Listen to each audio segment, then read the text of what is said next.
Assalamualaikum warahmatullahi wabarakatuh. Kami kelompok 1 akan mempresentasikan tentang perilaku bullying siswa terhadap guru berpengaruh dalam proses belajar mengajar.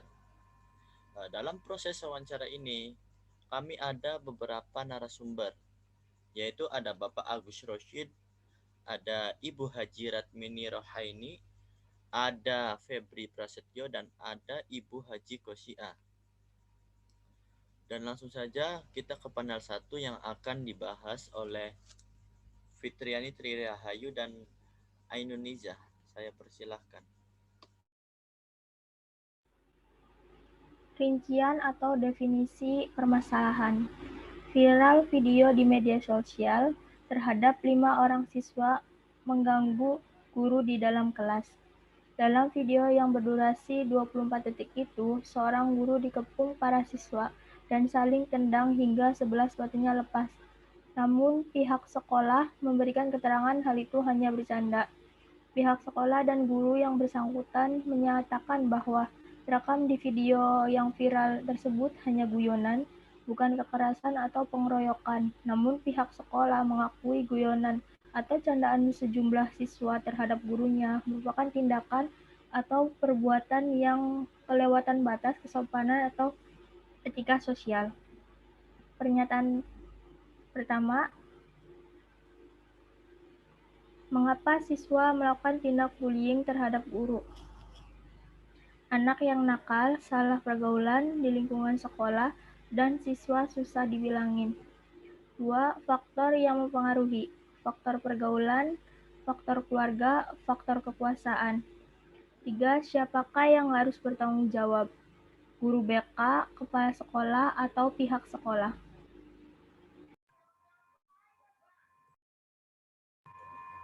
Oke, makasih Ainun. Pertanyaan selanjutnya, apakah hukuman atau tindakan untuk siswa yang membuli guru dengan memberikan peringatan kepada siswa yang melakukannya, bullying terhadap guru dan membina untuk mendukung pendidikan siswa? Kelima, bagaimana solusi menghadapi siswa membuli gurunya, mengadakan untuk secara keseluruhan maupun secara pribadi dengan mengadakan ekstrakurikuler itu akan menumbuhkan rasa kebersamaan sesama siswa dan guru, di mana siswa melakukan bullying terhadap guru di ruang kelas pada saat guru sedang mengajar. Suara kembali lagi ke moderator. Oke, terima kasih atas penjelasannya.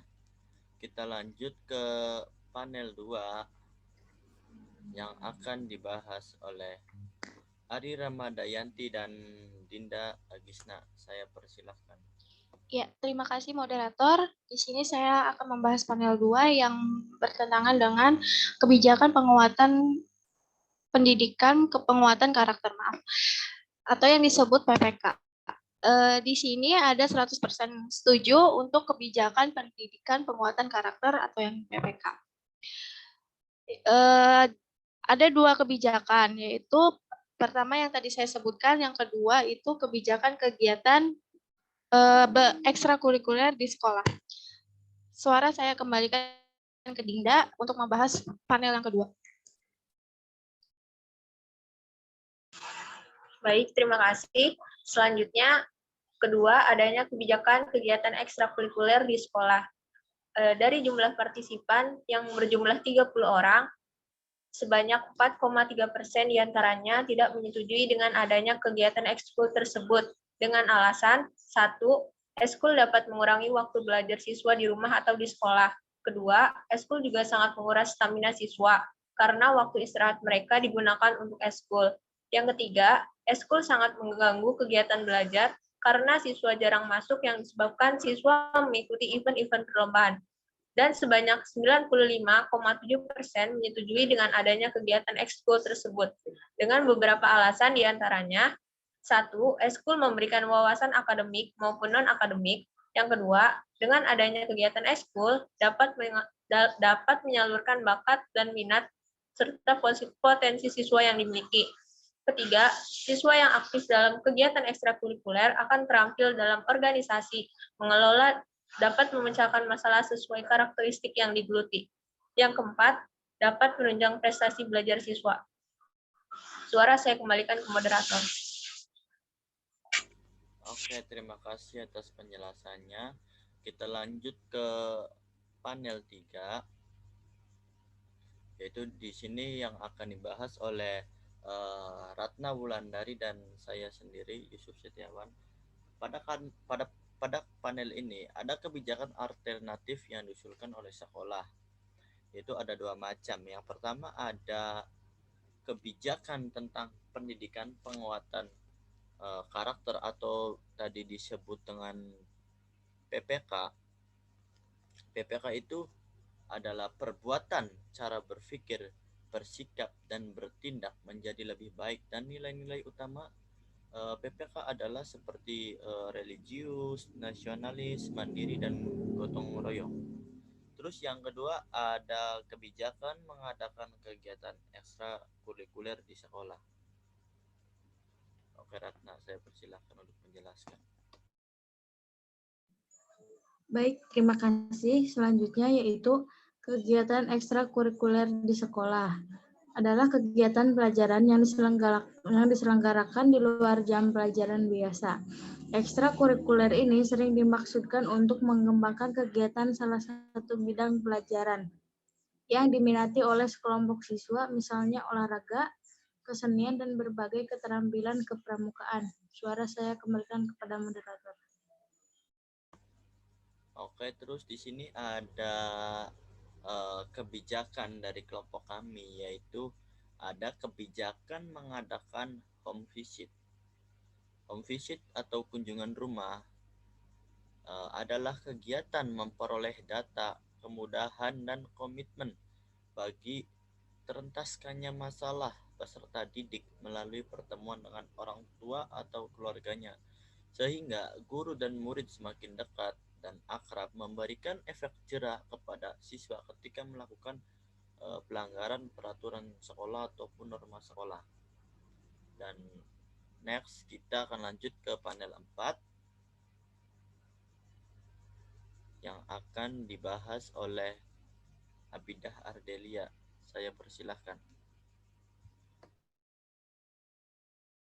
Baik, terima kasih moderator. Di panel 4 ini, setelah kelompok kami mengumumkakan dan memecahkan kebijakan baru yang belum pernah dilakukan untuk mengatasi masalah tindakan bullying siswa terhadap guru, kelompok kami pun mempunyai rencana pelaksanaan aksi dari kebijakan baru, yaitu kebijakan dengan diadakannya kegiatan home visit atau kunjungan rumah. Dengan beberapa langkah-langkah pada kebijakan home visit. Yang pertama, persiapan. Di persiapan ini, kelompok kami menentukan tujuan, lalu menentukan waktu pelaksanaan, lalu mengirim surat pemberitahuan kepada orang tua yang diketahui oleh kepala sekolah, kemudian mempersiapkan perlengkapan yang dibutuhkan, misalnya pernyataan dan pedoman observasi. Kedua, pelaksanaan. Perkenalan yang dimasukkan untuk mengadakan kontak yang baik agar konsep orang tua tidak bersifat defensif atau mempertahankan diri, lalu kemudian menciptakan hubungan yang baik, lalu konselor harus bersikap sopan dan sabar menjelaskan maksud dan tujuan home visit.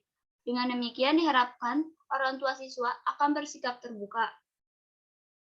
Lalu mengadakan observasi seperlunya, mengadakan wawancara yang sesungguhnya dan secukupnya. Lalu, ketiga, penutup.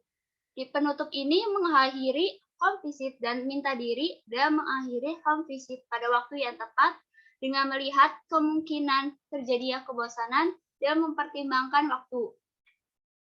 Keempat, pembuatan laporan. Setelah melakukan wawancara dan telah selesai melakukan home visit, kemudian dibuat laporan home visit dengan disertakan pula dengan membuat kesimpulan. Lalu dalam langkah-langkah kebijakan home visit yang telah dibuat oleh kelompok kami, terdapat kelompok siswa dan siswi yang mendukung dan menolak akan adanya langkah-langkah kebijakan home visit tersebut. Kelompok siswa dan siswi yang menolak akan kebijakan home visit ini dikarenakan karena adanya akan menyita waktu, informasinya terbatas, orang tua menjadi merasa tidak enak, tidak suka orang tua siswa akrab sama gurunya, dan orang tua cenderung memberikan kesan yang baik. Sedangkan kelompok siswa yang mendukung akan kebijakan home visit ini dikarenakan akan menimbulkan rasa kebersamaan dan kebanggaan sendiri karena guru datang ke rumah siswanya. Dan siswa senang karena bisa akrab dengan gurunya dan memperoleh hubungan timbal balik. Sekian dari saya untuk panel 4-nya. Suara saya kembalikan ke moderator. Oke, terima kasih atas penjelasannya. Mungkin cukup sekian dari kelompok kami. Kurang lebihnya saya mohon maaf. Wassalamualaikum warahmatullahi wabarakatuh.